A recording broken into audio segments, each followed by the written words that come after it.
निरमा डालकर बंटा इन झाड़ियों में आकर छिप जाता है।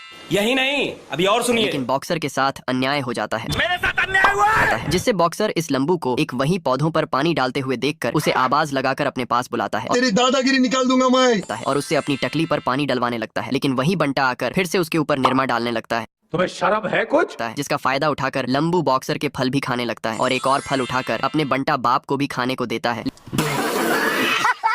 लेकिन चालाक लंबू फल के एक टुकड़े को बंटा के जेब में रख देता है, ये फंस गया और खुद बंटा से पानी भरने की कहकर भाग जाता है। तभी बॉक्सर इस बंटा को अपने फल खाते हुए देखकर अगर हम करें तो करें क्या, बोले तो बोले क्या, अपनी टेबल के सारे फल बंटा के हाथ में देखकर अब जो बंटा के साथ साथ करता है उससे पहले वीडियो को एक लाइक कर दीजिए तो बंटा फंस जाता है। बंद करो हाथ जो